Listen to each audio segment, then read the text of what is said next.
So, hi there. My name is Lorena Sepúlveda Palma. I'm a physics student from Universidad de Concepción, Chile, and I'm going to tell you about my thesis project, Spatial Emerging Patterns in the Foraging of Honeybees, advised by Dr. Ignacio Almazábal. So, let's begin.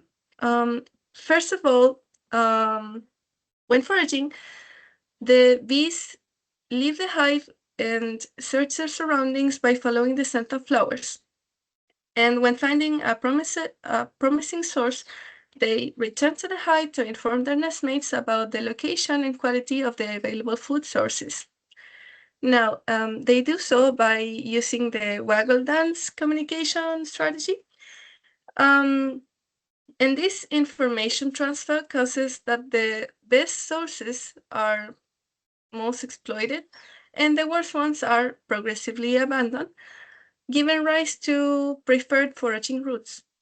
Now you're probably wondering, why is a physicist talking about bees? And well, because on the one hand, bees are a great example of active matter, which is a subfield of physics that studies systems that consume energy from the environment to execute work, as moving, for example. And on the other hand, because from a physicist's point of view, these preferred foraging routes of the bees may be interpreted as an spatial pattern.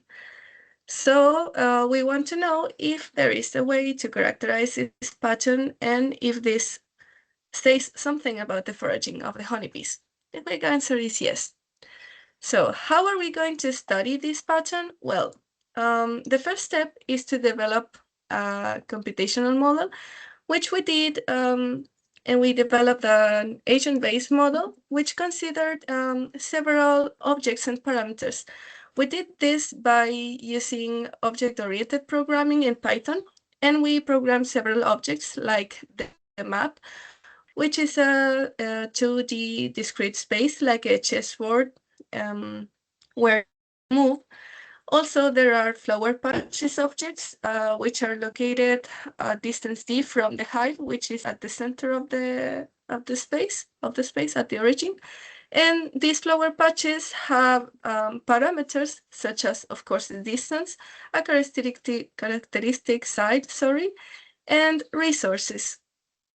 Now, the bees, which are our agents, can be found of one of the 6 possible states: the searching uniform state on light green, the foraging state on orange, returning state on gray, resting state on blue, recruiting state in gold, I think, and searching informed state on dark green, each of which are biologically relevant states. I believe that. Now, how does the model work? At the beginning, all the bees leave the hive on the searching uniform state, and when finding a flower patch, a food source, they switch to the foraging state, where they may go into the resting state or the searching uniform state again, depending on their cargo. If, for example, the bee managed to collect all the food she could, then she'll go into the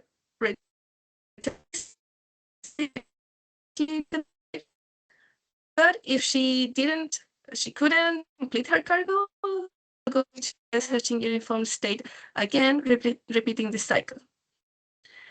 Now, one hive, the bee will go into the resting state where she will unload her cargo, and after that, she'll switch to recruiting state, where she may face 2 different possible outcomes. She can maintain her patch or abandon her patch based entirely on her individual assessment of the patch's quality. So if the patch was good enough, then she can choose again between advertising her patch and then leave to the same patch, or just leave to the patch. On the other hand, if she abandons her patch, the bee will go onto the dance floor, and she, depending if there are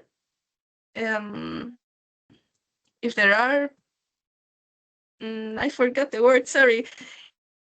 If there are patches available, the bees will choose among those randomly and go into the informed state. But if there's nothing, she'll go into the uniform state.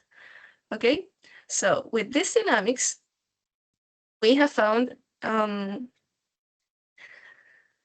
that the mean square displacement of the bees, that is the MSD, presents two different regimes. In the case where no information transfer and no flower patches reactivation occurs, which are symbolized with these icons in here, in that case, the MSD first grows linearly with time, that is with a characteristic exponent equal 1, gamma equal 1, which is called normal diffusion.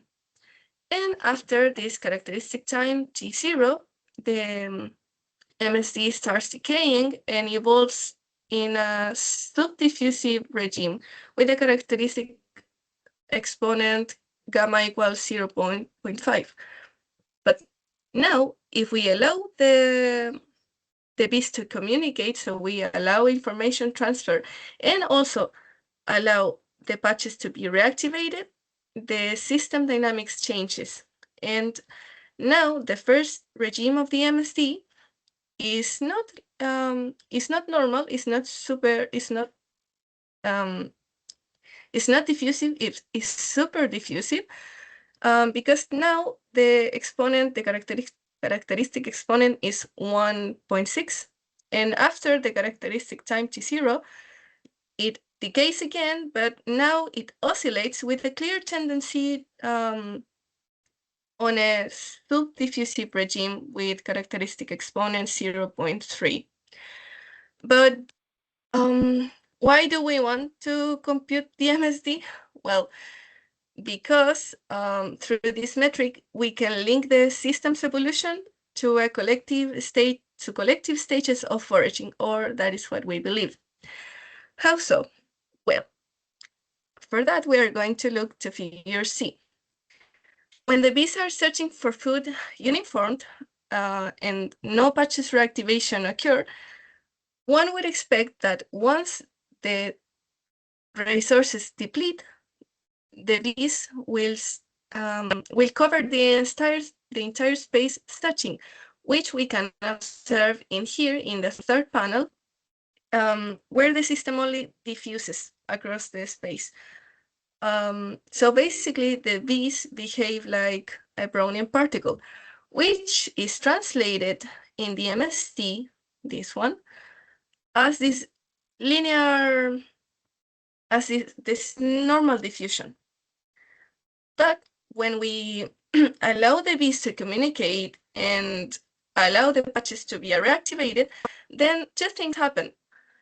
First, the bees communicate among each other to coordinate their exploitation. So they go into one patch, and after that patch is depleted, they go onto another and another one. So the information transfer flows in a way that the bees move across patches. And we see that in the MSD as this super diffusive regime. So the information transfer causes that the first regime of the MSD now grows rapidly, or more rapidly than the previous case. And also, we think that these oscillations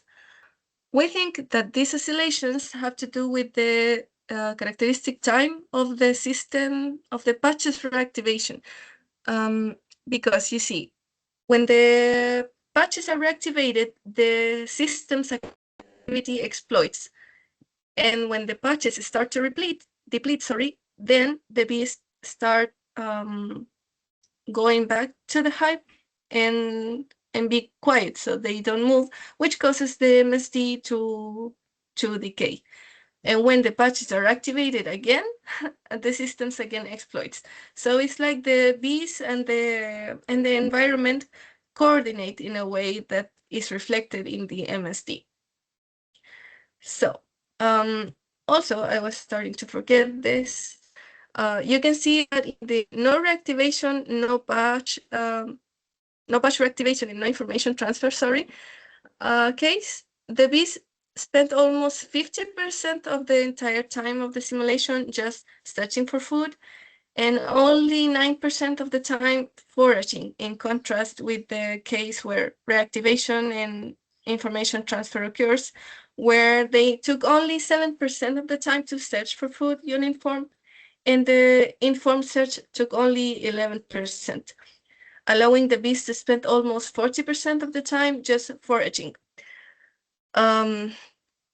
So with all of this, we see that the reactivation of resources and the transfer of information are vital for a successful foraging, but we also have a tool to quantify this succeed, the MST. So conclusions are that through this quantity, the mean square displacement, we can find collective stages of foraging where the bees coordinate to exploit resources and abandon other sources, which can allow us to frame the bees into the best theoretical framework on active matter field, basically to put equations into our model. But this still a model, of course, so we need to compare results with experiments. So we'll need to track bees foraging. And if we somehow manage to get data for that, I know what I'm going to say, it's a long shot, but if we got data for that, we could design landscapes that ensure the success of bees when foraging, positively impacting biodiversity protection, which is the ideal, the main goal. So I hope you have lots of questions. And well, last but not least, I want to thank the British Ecological Society first, Dirección de Posgrado en Facultad de Ciencias Físicas y Matemáticas for the funding provided. And also, I want to thank Juan Cari for the valuable help and support in this project. You can see some of my references in here. And don't forget to be in touch by scanning this code in here. So thank you very much.